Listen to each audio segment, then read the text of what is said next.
Hello, I'm the Angry Spork, and I'm actually going to participate in Batman Day to some degree, other than going to Barnes & Noble and seeing if they have any worthwhile sales going on. See, while it started out as a celebration of Batman's 75th anniversary, it has pretty much just been a yearly marketing cash grab, and it's no different from this year focusing on Harley Quinn. A little understandable, it's her 25th anniversary since being introduced in Batman the Animated Series, but some people are complaining that it should be in honor of Adam West. And while I understand their perspective, I can understand the marketing gimmick that let's focus on Harley to celebrate her 25th anniversary. No, just a, cash grab as always.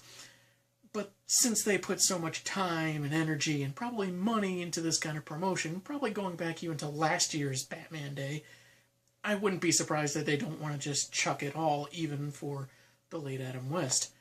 However, that doesn't stop the fans from making Batman Day a bit more about the bright night.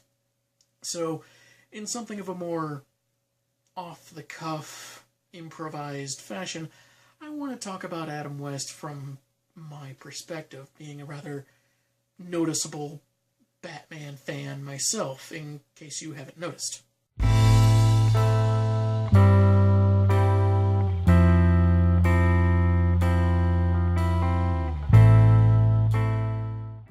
I got to watching the syndicated reruns with my dad on TV, so the 66 series was very much my introduction to Batman, as I'm sure is true of many people around my age. And I enjoyed it as a kid. It was goofy, silly, family-friendly fun, which I know is like, to some people, garlic to a vampire. But honestly, I don't think it was so bad for the time and the time ensuing. And sure, I graduated to Tim Burton, Batman movies, and the animated series and the subsequent animated universe that came with it, and the comics, and all those were generally more serious and grounded and action-packed and violent and darker and grittier and bloodier and so forth than the Adam West series. But Adam West's portrayal and the general lightheartedness of the series itself, it does have an important impact on the Bat mythos as a whole. And certainly Mr. West shouldn't be the only one getting credit for all this. There's Burt Ward, there's Lee Merriweather, Burgess Meredith, Cesar Romero, Julie Newmar, Eartha Kitt, so many other people in front of and behind the cameras that contributed to the show as a whole. But even then, they knew they were making something just for fun. They weren't trying to be this dark, gritty, sign of the times type of thing. And what it does for the mythos overall is show that Batman can work while still being Batman, but not so serious. If you want a serious Batman, that's fine. But Batman can't be serious all the time throughout every incarnation. I mean, he needs a good Batman, a great Batman, is well balanced. He's serious when he needs to be. He's even lighthearted when he needs to be, because his life cannot be all dark and gritty and joyless. Otherwise, it's not fun to read, unless you're a masochist.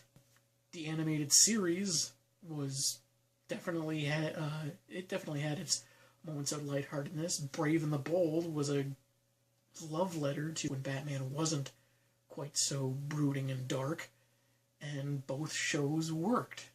And even the Nolan trilogy had time to crack a few jokes and not make it feel out of place or forced. And I think that's a very good thing that the 66 series brought us. That it was, okay, he has this quest for vengeance for his dead parents. Doesn't mean you can't laugh. As to Adam West himself, I can't say that I always followed his career, because, growing up I hardly followed any one career. He got typecast. They say that, he was Batman. He was always going to be Batman, and that prevented him from a lot of roles.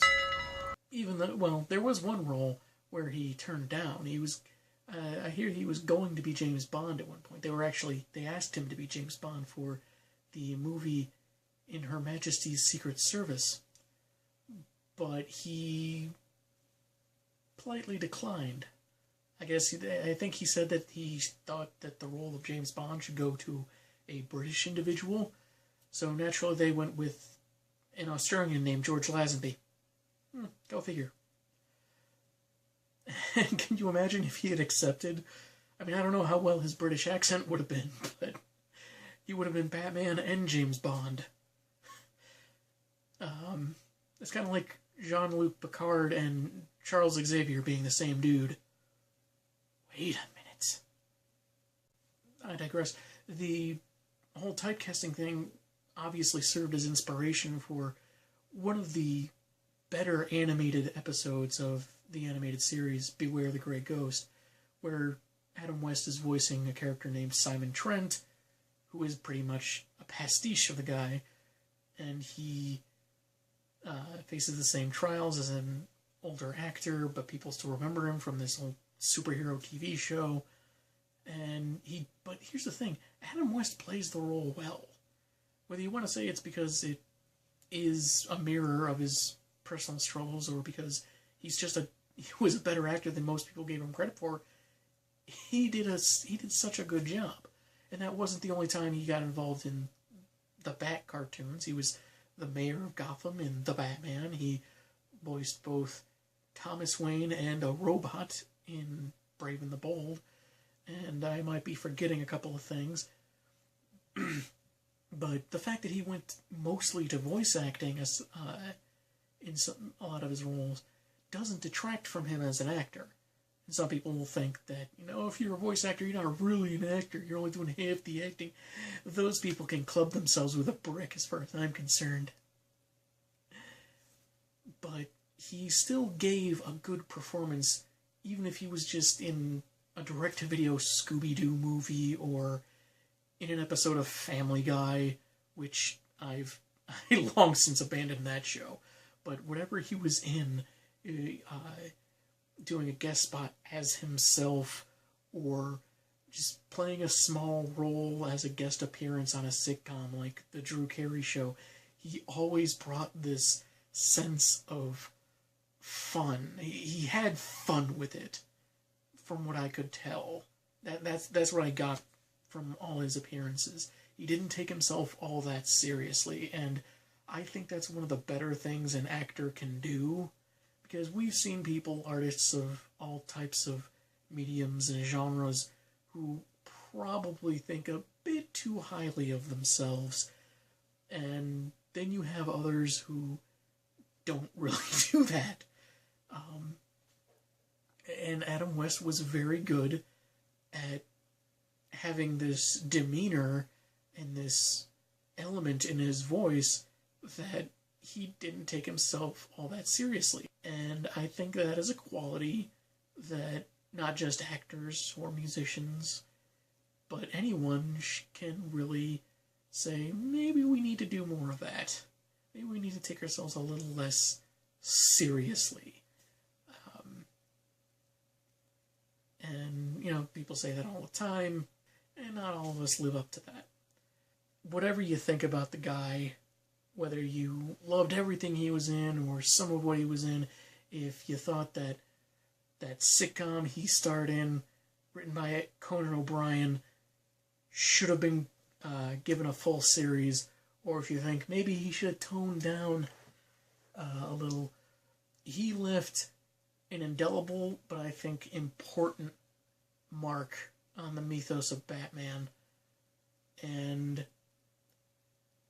he is missed, he will be missed, and